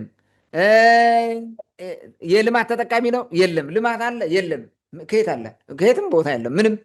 የአማራ ህዝብ ልክ እንደ ጣና ሐይቅ እኮ ነው የሆነው። እምቦጭ በልቶት የጣና ሐይቅ ፍዳውን እያየ ነው። የአማራ ህዝብ ደግሞ በአዴን የሚባል እምቦጭና እሱ ይዞት የወለዳቸው እምቦጮች ወረውት መከራውን እያየ ነው፣ ፍዳውን እያየ ማለት ነው። ዛሬ ስንቶች በራብ ያልቃሉ። እና ይሄንን ነው የመጣው። ግን እነሱ ነፃነት አግኝተናል የነፃነት ቀን ነው ብሎ የሚያራግቡበት ይሄን ለማድረግ ነው። ዋና ዓላማቸው ፋኖን ለማጥፊያነት አማራውን ከነሱ ጎን ለማሰለፍ ነው።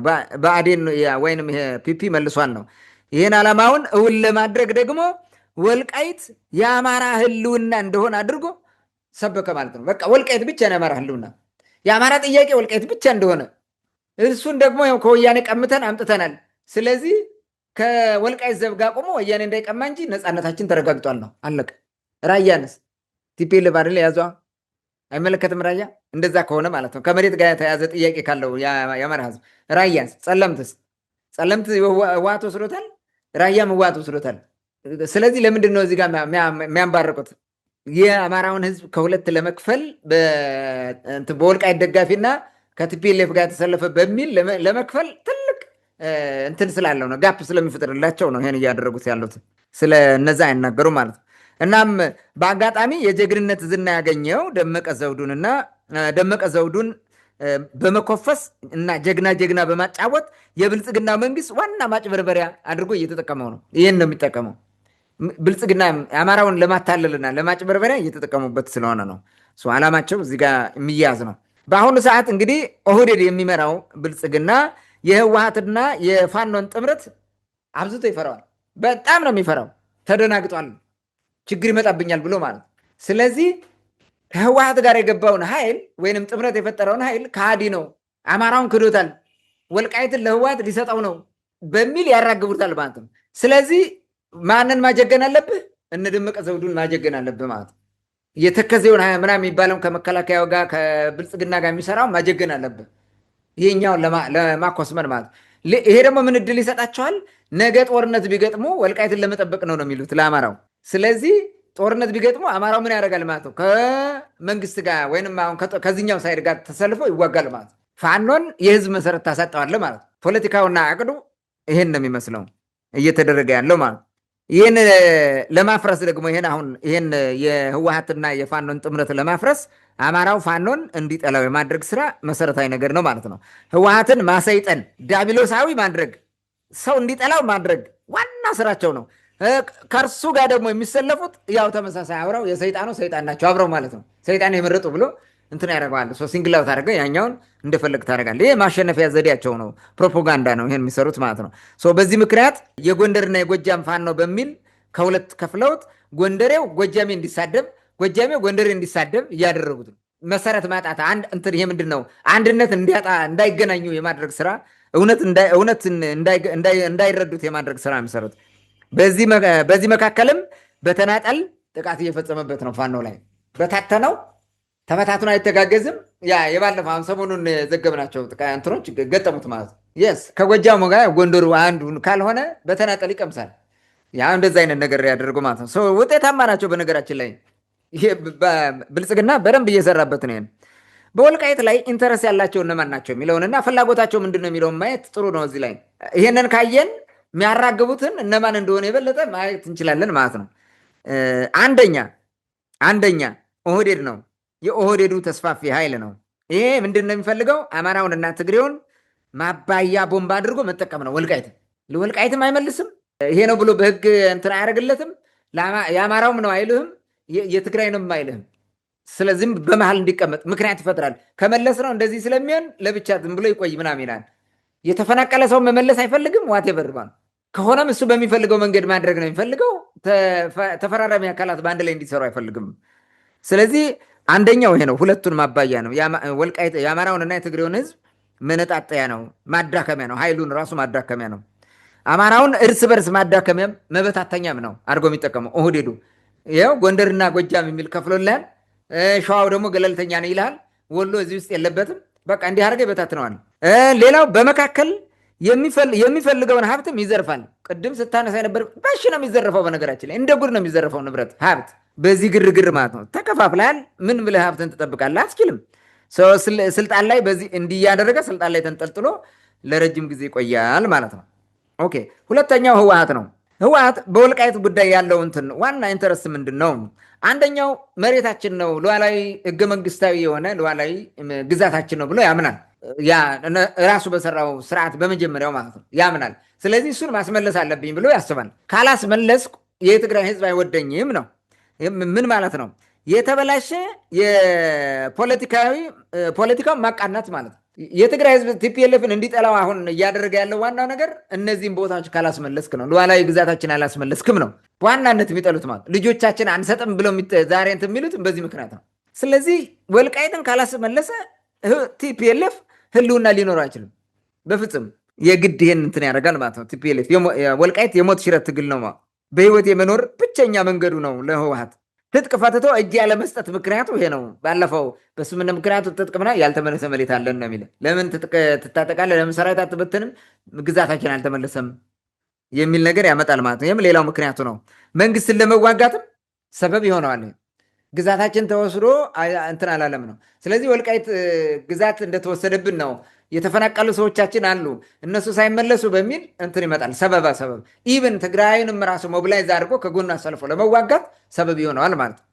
ስለዚህ ወልቃይት የሞት ሽረት ትግል ነው ለህወሓት ማለት ነው። ሌላው የአማራው ፒፒ ነው።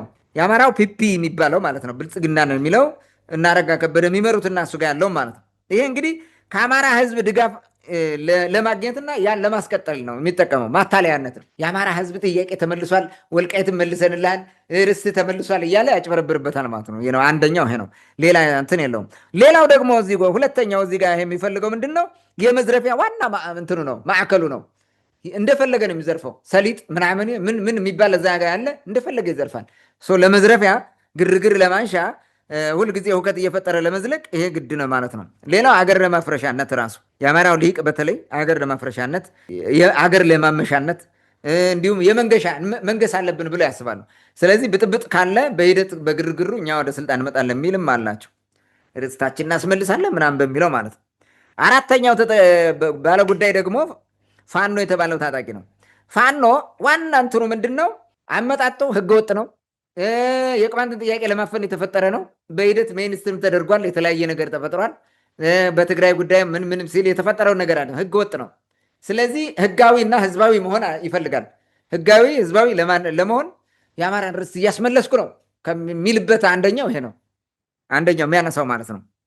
ርስት ለማስመለሻነት ይፈልገዋል ማለት ነው። ርስት ማስመለስ ነው የአማራ ጥያቄ ብለው ስለሚያስብ በዋናነት ርስት ማስመለስ እኮ ነው። የአማራ ርስት ተወስዶ ነው የሚለ እንጂ ሌላ ጉዳይ አይነሳም። ይሄኛው ማየት ትችላለህ። ሌላው ህዝባዊ መምሰያው ነው። ቅድም እንዳልኩት ከዱርዬነት፣ ከዚህ ከማፊያነት፣ ከወዲላነት ህዝባዊ የአማራ ህዝብ እንደሚደግፈው የአማራ ህዝብ የፈጠረው ምናምን ለመምሰል የሚጠቀምበት ነው። ይሄን እያራገበ ማለት ነው። መሳፍንት ባለፈው ወጥቶ የተናገሩትን ማየት ትችላለህ። አምስተኛ የነደመቀ ዘውዱ ቡድን ነው። የነደመቀ ዘውዱ ቡድን በዋናነት ዓላማው ሰሊጥ መነገድ ነው። ሀብት ማፍራት ነው። ሌላ ነገር የለውም። መዝረፍ ነው። የሐሰት ክብር መውረሻም ነው። ምንም ነገር ሳያደርግ ትልቅ ነገር እንዳመጣም ነው። እነደመቀ ዘውዱ ያመጡት እንትን ድል የለም። ወልቃይት የተያዘበት ምክንያት ቲፒኤልኤፍ ከብልጽግና ጋር ስለተጣላ ነው። ማን የተዋጋው? የመከላከያ ሰራዊትና የተለያየ ታጣቂ ሚሊሻ ምናምን የሚባል ከዛ በላይ ደግሞ ሻዕቢያ ነው። በዚህ ምክንያት ነው ወልቃይት የተለቀቀው እንጂ እነደመቀ ዘውዱ ተዋግተው ያመጡት ነገር የለም። ምንም የለም። ይሄ የእንትን የሚባል ይሄ አሁን የተከዜ ዘብ የሚባለው አሁን የተፈጠረ ነው። ከዛ በኋላ የተፈጠረ ነው። ያንን ማየት እንችላለን። እና በዋናነት የያዙት ሀብት አለ፣ ስልጣን አለ። እሱን ከፍ እንትን አድርገው ማስቀጠል ነው የሚፈልጉት እንጂ ለወልቃይት ህዝብ ነፃነት አይደለም። ስድስተኛ የፋርጣው ማህበር ነው። እንዲያውም ይሄ ነምበር ዋን መሆን ያለበት ቁጥር አንድ የዘረፋው ማስቀጠያ ነው። ዋና ማስቀጠያ ነው። ማህበሩንና የማህበሩን አባላት በምጣኔ ሀብት ማዋጥመሽ ወይም ማሳደግ የሚፈልግበት ነው። የመዝረፊያ ማዕከል ነው። የዝርፊያ ማዕከሉ ነው ወልቃይት ብቻ ሳይሆን ሌሎች አካባቢዎች ራሱ ምዕራብ ጎንደር የሚባለው ዞን ራሱ በዋናነት ይሄ ነው የሚዘርፈው፣ የሚጠቀመው ይሄ ነው። እዚህ ውስጥ ማንን ታገኛለህ መሰለህ? ከላይ ቅድም እንዳልኩት የአማራው ፒፒ ያልኩ እናገኘው ተሻገር እኮ ትልልቅ እንትን አላቸው፣ የሰሊጥ ማረሻ አላቸው። በተለይ መተማ ምናምን አካባቢ ትልልቅ የእርሻ ማዕከላት አሏቸው። የቅማንት መሬት የተቀማውን ራሱ በዚህ በፎርገና በምናምን የሚባለው እንደዚህ የሚሰሩት እነዚህ ናቸው። ይህንን ማየት እንችላለን። እነዚህ በዋናነት ኢንተረስ ያላቸው ኢንተረስታቸው ደግሞ ከዚህ አንጻር ነው። ይህን ማየት እንችላለን። ሌላው እንግዲህ በዚህ ውስጥ ምንም አይነት የህዝብ ፍላጎት እንደሌለ፣ ወልቃይት ላይ የህዝብ ፍላጎት አለ ከተባለ የወልቃይት ህዝብ ፍላጎት ነው ያለው። እርሱም ነፃነት ላገኝ፣ ሪሶርሴን እኔ ልጠቀም፣ በቃ እኔ ላስተዳድር አካባቢን የሚል ጥያቄ ነው ያለው። የወልቃይት ህዝብ ጥያቄ ነው ያለው። ከዛ ውጭ የማንም ህዝብ ጥያቄ የለም። እዛ ውስጥ የማንም ህዝብ መብትም እየተከበረ አይደለም። ወልቃይት አሁን እንዲህ በማድረግ እነዚህ ዘራፊዎች ይጠቀሙበታል እንጂ የአማራው ህዝብ እየተጠቀምበት አይደለም። ኢቨን የወልቃይት ህዝብ እየተጠቀምበት አይደለም። በፍጹም እየቀለዱበት ነው። ያንን ማየት እንችላለን። ሁሉም የፖለቲካ ቆማርተኞች ናቸው እዚህ ጋር የገቡበት ማለት። ምንም አይነት የህዝብ ፍላጎት እየተሳካም አይደለም፣ የህዝብ ፍላጎትም አይደለም እዚህ ውስጥ ያለው። ዘላቂ ሰላምም አይፈልጉም። ዘላቂ ሰላም ከሰፈነ እነዚህ ሁሉ ጨረቃ ላይ ሊወድቁ ነው። ስለዚህ ዘላቂ ሰላም እንዲመጣ አይፈለግም በፍጹም። የፕሪቶሪያ ስምምነት የሚባል ኢምፕሊመንት እንዲደረግ አይፈለግም። ከተደረገ ሰላም ሊሆን ነው። ከዛ በኋላ ይሄ ጠመንጃ ነጋዴው፣ ሰሊጥ ነጋዴው፣ ኤቭሪባዲ እንዴት ሊሆን ይችላል? ምኑን ይበላል? የማህበራዊ ሚዲያ ተቀልብተኛው ምን ሊበላ ይችላል? ጥሎ ማለፍ ላይ ቁመው ነው የሚደናበሩት ማለት ነው። ጥሎ ማለፍ ማለት ማሸነፍ በፕሮፓጋንዳ ማለት ከዛ እየዘረፍክ እየበላ ትቀጥላለህ ማለት ነው። አንድ ሀገር ዘራፊ ሲበዛ በዋናነት ህገወጥነት እንዲቀጥል የሚያደርግ ነው። የህግ የበላይነት እንዳይሰፍን ማድረግ ነው በዋናነት። ሀገሪቱን አንሴትል ካደረጉት እንደዚ የዘመነ መሳፍንቱ ዘመን የፈለገውን ሲያደርጉ ኖሩ። ይህም ሁለተኛው ዘመነ መሳፍንት የፈለገው የተደረገ ነው። በዚህ ቁማር ውስጥ ነው ያለው። ታንኪ መልካም። እንግዲህ ሐምሌ 5 የአማራ ነፃነት ቀን በሚል የሚያራግቡ አካላት ወይም ደግሞ የሚያጦዙት ቡድኖች የራሳቸውን ዓላማ ሰንቀው እዛ አካባቢ ትኩረት አድርገው እንደሚሰሩ በተለያዩ ማሳያዎች አንስታል። በዋናነት እነማን ናቸው እዛ ላይ ኢንተረስት ያላቸው የሚለውንም በተመሳሳይ ከዚህ በፊት ባነሳነው ጉዳይም በወልቃይት ጉዳይ የሻዕቢያ ፍላጎትም እንዳለ ከዚህ በፊት አንስተን እናውቃለን። ውድ አድማጭ ተመልካቾቻችን ምናልባት ሀሳብ የምጨምርበት ከሆነ ትጨምርበታለህ። እንግዲህ የወልቃይት ጉዳይ በአጠቃላይ እዛ አካባቢ የሚኖረው ህዝብ አማራ ነው የሚልም ካለ ወልቃይቴውም የትግራይ ህዝብ እዛ የነበረውም ቢሆን አንዱም መብቱ ሳይከበርለት የዚህ ችግር ፈጣሪ አካላት ተጠቃሚነት ጎልቶ እንደሚታይና አሁንም በዚህ እንዲቀጥል አበክረው እየሰሩ እንደሆነ በማሳያ ተነስቷል ማለት ነው። ምናልባት እስካሁን ያነሳናቸው አጠቃላይ ችግሮች አካባቢያዊም ይሁን ሀገራዊም ይሁን እንደ አጠቃላይ አሁን ያለው ቀውስ ወይም ደግሞ እዚህ አዙሪት መውጫ መንገድ አለ ወይ? ምናልባት ከዚህ መውጫ መንገድ ከዚህ ቀውስ የመውጫ መንገድ ካለ ያ የመውጫ መንገድ ምንድን ነው? መፍትሄው እንዳጠቃላይ ምን ሊሆን ይችላል የሚለውን አጠር አድርገህ ለተመልካቾቻችን አድርስልና የዛሬው ውይይታችን በዚህ እንዘጋለን።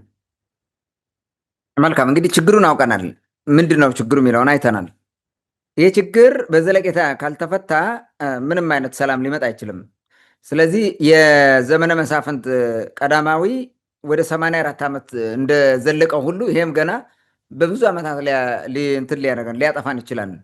እንደነበረው እንደዛ ሆነን እየረገፍን እንዘልቅ ይሆናል። እንደዛ ቶሎ ካልመለስ ነው ማለት ነው። ስለዚህ ከዚያ ዙሪት መውጫ መንገድ አለው ወይ? የሳው አለው። እንዴት ብሎ ነው የሚወጣው? አንደኛ ዘላቂ መፍትሄ መፈለግ ነው። ዘላቂ መፍትሄ ማለት ዘላቂ መፍትሄ እንዳይመጣ የሚሰራው ቡድን ቅድም አይተናል፣ የጥቅመኛው ቡድን ነው። ከዛ ውጭ ግን ህዝቡ ዘላቂ መፍትሄ ይፈልጋል። ምን ማድረግ ነው? ቀላል ነው። ችግሩ የተፈጠረው በተለይ ደግሞ ችግሩ የተፈጠረው በማንና በማን ነው? ማን ነው ችግር ፈጣሪ የሚለውን ካወቅን ዘላቂ መፍትሄው ሰላማዊ መንገድ መፈለግ ነው። ሰላማዊ መፍትሄን መፈለግ ነው። ወልቃይትን ከመናከሻነትና ከመጋደያነት ወደ መታረቂያነት መለወጥ ያስፈልጋል። ስለዚህ ዊን ዊን ሶሉሽን ሊኖር ይገባል። ሀፌ ወይ መምጣት አለባቸው ሁለቱም ኃይሎች ማለት የትግራይ ኃይልም የአማራ ኃይልም ይባለው ሰው ወይም የአማራ ህዝብና የትግራይ ህዝብ ወደ መካከል መጥተ መነጋገር ያስፈልጋልና ሰላማዊ በሆነ መንገድ መፍታት ያስፈልጋል። በእውነተኛ መሰረት የሰላም መሰረት ላይ ቁመው መፍታት ጠቃሚ ነው ብዬ አምናለሁ። በፍጹም ብልጽግና እዛ ውስጥ እያለበት ይሄ መፍትሄ አያመጣም። የትግራይ ህዝብና የአማራ ህዝብ ከታረቀና በአንድ ላይ ከቆመ ፒፒ የሚባል እጁን ያነሳል። እዛ ውስጥ የለበትም በፍጹም ማለት ነው። ስለዚህ ዘላቂ መፍትሄ እሱ ነው። በሁሉም የሰሜን ኢትዮጵያ ህዝቦች መካከል እውነተኛ ሰላም መምጣት አለበት። እውነተኛ ሰላም ማን ማለት ነው? ትግሬው፣ አማራው፣ አገው፣ ቅማንቱ ቁጭ ብሎ መመካከር አለበት፣ መነጋገር አለበት። ምን እየተደረገ ነው? ምንድን ነው የሚፈለገው? እነዚህ ዘራፊ ኃይሎች ምንድን ነው የሚፈልጉት? ስለዚህ ኤክስፔንስ ኦፍ ፒፕል እነሱ ቤኔፊት ማድረግ ነው የሚፈልጉት፣ የሚታገሉት እሱ ነው። ስለዚህ ይህን ነገር ነው በደንብ አድርገን ማየትና እንትን ያለብን ማለት ነው። ለምንድን ነው የኦህዴዱ ኃይል እነዚህን በተለይ ደግሞ የአማራንና የትግራይን ህዝብ በመበታተንና በማኮስመን እሱ መወጥመሽ ነው የሚፈልገው። ከዚህ በፊት ተንትነነዋል፣ በደንብ አድርገን አብራርተነዋል። ያን ለማስቀጠል የግዴታ በወልቃይትም በምንም እየሸቀጠ ይኖራል ማለት ነው። እንዳርጎ እያባላ ይኖራል። ስለዚህ ቁጭ ብለን መፍትሄ መፈለግ ያለበት እነዚህ ህዝቦች መሆን አለባቸው። እርስ በርስ እየተናከሱ ለሌላ ጅብ በር እየከፈቱ ማለቅ አለባቸው እንዴ? አንዴ ነው። ሁለተኛው እነዚህ ህዝቦች በአንድ ላይ ሆነው ወደ ጠንካራ አንድነት ሲመሰርቱ የሀገር ሰላም ይሰፍናል። ተገዳዳሪ ኃይል ትሆናለህ፣ ኖ ሚል ህዝብ ትፈጥራለህ። ስለዚህ ህዝብ ደግሞ ኢምፓወር ከተደረገ እና እኛ ያልነው ነው መሆን ያለበት ካለ ምንም ሊያደርግ አይችልም። መንግስት የስርዓት ለውጥ ሁሉ እንዲሆን እንዲያደርግ ጫና ይፈጠራል ማለት ነው። ከሌሎች ኢትዮጵያውያን ጋር ጠንክረህ ህብረት መፍጠር ትችላለህ። ሌሎች ኢትዮጵያውያን ደግሞ እንዲነሱና አንተ እንዳደረግከው ደግሞ ወደ አንድነት እንዲመጡ በር ትከፍትላቸዋለህ። ስለዚህ ማንም ጩልሌ ማንም ከስርዓትና ከህግ ውጭ በሆነ መንገድ እንዲመራ አትፈቅድም ማለት ነው። እንዲዘርፍም አትፈቅድም። ይሄ ሁሉ ንብረትና ሀገር የሚዘረፈው በዚህ ምክንያት ስለሆነ ማለት ነው። ስለዚህ የአማራ ኃይልና የትግራይ ኃይል የሚባለው የቅማንቱም የአገውም ኃይል ወደ አንድነት መምጣትና መወያየት ያለበት ይመስለኛል። ከፒፒ ጋር የሚደረገው ድራማ መቆም አለበት በፍጹም ማለት ነው። ከብልጽግና ጎን ቁመህ ሀገሪቱን ሰላም አደርጋታለሁ ማለት ውሸት ነው። ራሱንና ህዝብን ያስበላል። አገው ይሁን አማራ ይሁን ቅማንት ይሁን ትግሬም ይሁን ከብልጽግና ጎን ተሰልፎ የሚያመጣው ሰላም የለም በፍጹም ማለት ነው። ብልጽግናም እንዲስተካከል አያደርጉትም። ጤነኛ መንግስት እንዲሆንም አያደርጉትም። ተጽዕኖ መፍጠር ስለማይቻል ማለት እሱ የቀልድ እንትን አለው ሲስተም አለው ወይም ጌም አለው። በዛ ጌም እየተጫወተብት ይቀጥላል ማለት እኔ እንደዛ ነው። ወንድማማችነት ላይ የተመሰረተ ስራ ቢሰራ ጥሩ ነው። ወንድማማችነትን የማጠንከር ስራ ህዝብ አንድ ከሆነ ማንም መንግስት ሊያሸንፉ አይችልም። የጋራ ጠላትን በደንብ አድርጎ አንጥሮ ማስቀመጥ አለበት። ያን መታገያ ዘዴው ማሸነፊያ ዘዴው ደግሞ አንድነትን መፍጠር ነው፣ ህብረት ማምጣት ነው። አንድነትና ህብረት ማለት ግን መጨፍለቅ አይደለም። በአንድ ሆነን ወደ አንድነት እንምጣና ወደ አንድነት እንታገል፣ በአንድ መስመር የጋራ ዓላማ ቀርጸን በዛ ጋራ ዓላማ እንምጣ ሲባል ቁጥር ከፍ ያለ ነው ብሎ የሚያስቡ የአማራው ልቅ እኛ ጋር አማራ ናችሁ ይልሃል። በቃ አገው ቅማንትም አማራ ነው ይላል። ትግሬም አማራ ነው ማለት ነው የሚቀረው። ነገ አቅም ቢያገኝ ይሄ በፍጹም አያዋጣም። በፍጹም ማለት ቅማንትም ቅማንት ነው፣ አማራም አማራ ነው። ግን አብረው የሚሰሩበትና የጋራ ዓላማ በጣም ብዙ አላቸው። የጋራ ታሪክ በጣም ብዙ አላቸው። በዛ ዙሪያ ትሰበሰባለህ። ከዛ ውጭ ግን ማንነታቸውን ያጠፋለሁ የሚለው መቆም አለበት። ማስማማንም ይሄ ስለሆነ ማለት ነው። አንዱ አንዱን እበልጣለሁ ምናምን ብሎ ሲሄድ ያ ስለማይበለጥ ጦርነት ትገጥማለህ፣ ግጭት ትፈጥራለህ፣ ክፍተት ይፈጠራል። ሌላ ጠላት መጥቶ ያጠፋል፣ የጋራ ጠላት ያወድማል። በምንም መንገድ ይሁን በምን የትግራይ ህዝብ ጠፍቶ የሚተርፍ አማራ የለም። በምንም መንገድ ይሁን በምን የአማራው ጠፍቶ የሚተርፍ ትግሬ የለም፣ የሚተርፍ ቅማንትም የለም፣ የሚተርፍ አገውም የለም። አገው ብቻም ወይም ቅማንት ብቻ ጠፍቶ የሚተርፍ አማራም የለም በፍጹም ማለት። ይሄን መረዳት ያስፈልጋል። ወደ አንድነት መምጣት አለበት ብዬ ማስበው በዚህ ምክንያት ነው። ይሄ ሲሆን በሌላ አካባቢ ያሉ ኢትዮጵያውያን ጋር አንደኛ ከአንተ ከዚህ ህዝቦች ለህዝብ ሁሉም አንድ ወደሞ መሆንን እነሱም አንድ ይሆናሉ በየአካባቢያቸው ማለት ነው። ከዛ በኋላ ትልቁ ኢትዮጵያዊነት ላይ ደግሞ አንድ ትሆናለህ በትልቁ ማለት ነው። አብረህ ትቆማለህ። ኦሮሞውም ወደዚህ እንዲመጣ ታደርገዋለህ። ኦህዴዱ እንደፈለገ እንዲጫወትበት አትፈቅድለትም ማለት ነው ለኦሮሞ። እንዴ አማራው፣ ትግሬው፣ ቅማንቱ፣ አገው በዚህ ደረጃ አንድ ሆኖ ጠንክሮ አካባቢውን ሰላም ካደረገ እኛስ ይላል። መጥቶ ጆይን ያደርግሃል። አብረህ ትሰራለህ። እውነተኛ ኢትዮጵያ ታቆማለህ። ቀጣፊ ኢትዮጵያ እንዳይኖር ቀጣፊ እንዳይበላት ታደርጋለህ። ስለዚህ እርሾ ቤዝ መሆን አለበት ባይነኝ። ሁሉን ኢትዮጵያዊ በአንዴ አንድ ማድረግ አትችልም። አሁን ባለው ሁኔታ በየአካባቢ ባለ በተመሳሳይ ካልቸር በተመሳሳይ ሁኔታ ያለ በተመሳሳይ ጂኦግራፊ ያለ አንድ መሆን አለበት መጀመሪያ እንደ እርሾ ማለት ነው። እኔ እንደዛ ማድረግ አለበት ባይነኝ። ጨፍላቂ አካሄድ ግን መቆም አለበት። የጋራ ጠላትን አንጥረ መታገል ያስፈልጋል። የጋራ በጋራና በእኩልነት ለጋራ ዓላማ መታገል፣ ለጋራ ዓላማ አገሪቱን ለማቆየት ዓላማ ከመፍረስ ማዳን ዓላማ መታገል ያስፈልጋል። እነዚህ ሁሉ መፍትሄዎች ናቸው። ሌላው ታሪካዊ ኃላፊነትን በሚገባ ማወቅና መወጣት ያስፈልጋል። ምንድነው ታሪካዊ ኃላፊነታችን? እኛ ታሪካዊ ኃላፊነት አለብን። ከፑንት ጊዜ ጀምሮ በዳማት በአክሱም ከዛ ዛግቤ ከዛ ጎንደር ምናምን እያለ የመጣ እንትን አለ። ታሪካዊ እንትን ኃላፊነት አለን የሰራ ናቸው። ይህም ሁሉ ለቀጣይ ትውልድ ማሸጋገር ማሳለፍ እኮ አለብህ። መጠበቅ አለብህ። ትውፊትህን፣ ወግህን፣ ባህልህን ጠብቀህ ማሸጋገር አለብህ። ለማሸጋገር መናከስ የለብህም። ከተናከስክ ይጠፋል። ብዙ ነገር እኮ ወድሞብናል አሁን። ስለዚህ ይህንን ታሪካዊ ኃላፊነታችን ማወቅ አገር በመጠበቅ ደረጃ ትልቅ ኃላፊነት አለው ይህ አካባቢ ማለት። በጣም የሚገርም ሌላው ኃላፊነት የለውም እያልኩ አይደለም። የበለጠ ደግሞ ይሄኛውን ከእንትኑ ይሄ ጥንታዊ ኮር ከነበረው አካባቢ ያለውን እያነሳው ነው እሱ። ስለዚህ ያን ለማስቀጠል ልክ እንደ ታሪካችን ትልቅነት ትልቅ ሆነን መገኘት አለብን። በስራ በተግባር በዲሞክራሲ ሌሎችን ህዝቦች በማክበር አንዱ አንዱን በማክበር ሁሉንም ኢትዮጵያዊ በማክበር አርአያ መሆን አለብን ማለት ነው። ይሄ ከሆነ ለውጥ ልናመጣ እንችላለን።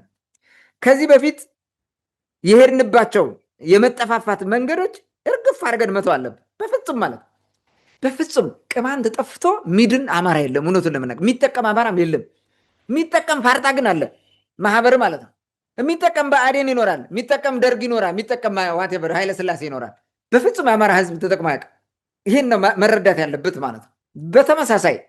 በተመሳሳይ ሌላውም ቢሆን ማለት ነው የሆነን ህዝብ አጥፍቼ እኔ ሰላማዊ ይሆናል የሚባል ነገር ሊሰራ አይችልም በፍጹም ማለት ነው። ከዚህ በፊት የሄድንበትን በዚህ መንገድ ማስተካከል ይኖርብናል። ከመጠላለፍ ይልቅ ከመገዳደል ይልቅ በወንድማማችነት መንፈስ መተሳሰር ጠቃሚ ነው። እኛ ኢትዮጵያውያን ማናድገው ማንለወጠው ይሄ ነው። ምቀኞች ነን። ኢቨን ዊዝን ሴም ፋሚሊ ሜምበርስ አንዱ የተሻለ ሀብት ሲያገኝ ሌላው ምቀኛ ነው። ከጠንቋዩ ጋር ሄደ ይህንን አፍዝልኝ ሰረው ምናምን እያለ ሲደናቆር ነው የሚለው። መሀይም እኮ ነው አስተሳሰቡ ራሱ የብዙ። ይሄን መተው አለብን እርግፍ አድርገን፣ አለበለዚያ አንለወጥም። ሁልጊዜ እንደዚህ የሰይጣን ራት እየሆን ነው የምንኖረው። እየተጋደል እየተባላን ደማችን ስናፈስ እንኖራለን። ስለዚህ ወንድማማች መንፈስ መምጣት አለበት፣ ወደዛ መመለስ አለብን የሚል እንትን አለኝ። ያ ማለት እያንዳንዱ ማንነቱን ይጥላል ማለት አይደለም። ማንነትን ጥዬ አንድነት የሚባል ነገር ሊመጣ አይችልም። ከነ ማንነቴ ነው አንድነቴ፣ ከነ ስብዕናዬ ነው መከበር ያለብኝ ከነ ሙሉ ማንነቴ እንጂ ይሄን ጥጠህ እኔን ከሆንክ ነው የሚለው። እሱ የተጠፋፋንበት የተበላላንበት መንገድ ነው። እሱ መቆም አለበት። እሱን ሰርዙት፣ ተውት። ከዛ ውጭ ግን በጋራ ዓላማ በመርህ ላይ የተመሰረተ ግንኙነት ፈጥሮ መታገል ነው ዘላቂ መፍትሄ የሚያመጣው። አገርንም በዚህ ማዳን እንችላለን። አገርን ማስቀደምም ያስፈልጋል። የምንሰራው የማህበር የቡድን ምናምን እንትን ዓላማን ብቻ ለማሳካት ከሆነ ችግር ነው። ኃላፊነት አለብን። ቅድም እንዳልኩት ሀገራዊ ኃላፊነት አለብን። ታሪካዊ አደራ አለን። ያን ለማድረግ ሀገሪቱንም ደግሞ አስቀድመን ማየት አለብን ብዬ አምናለሁ። ታንኪዩ። መልካም። እንግዲህ ከዚህ ቀውስ የመውጫ መንገድ ወይም መፍትሄው ምን ሊሆን ይችላል ለሚለው ጥያቄ ለሰጠን ምላሽ ከልብ አመሰግናለሁ። ውድ አድማጭ ተመልካቾቻችን ሐምሌ 5 የስርዓት አልበኝነት መፍጠሪያ ዕለት በሚል ርዕስ ያቀረብንላችሁ ውይይት ይህን ይመስል ነበር። እንግዲህ በውይይታችን የሐምሌ 5ቱን ክስተት ታሪካዊ ዳራ አነሳን። እንዲሁም በተመሳሳይ ይህ ክስተት ያመጣው ጥፋትና ምናልባት የተጠቀሙ ካሉ ለእነሱ የፈጠረላቸው ፋይዳ ምንድን ነው የሚለውን ማነሳን። ይህን የነፃነት ቀን በሚል የሚያራግቡትን አካላትም ማነሳን። በመጨረሻም የመፍትሄ ሀሳቦችን በእኛ በኩል ወደ እናንተ አድርሰናል። ውድ አድማጭ ተመልካቾቻችን ሀሳብ፣ አስተያየት፣ ጥያቄ ካላችሁ እንደተለመደ በውስጥ መስመር ላኩልን። ተመልሰን ወደ እናንተ የምናደርስ ይሆናል። ለዛሬው በዚህ ብቃን። መልካም ጊዜ ሁላችሁ።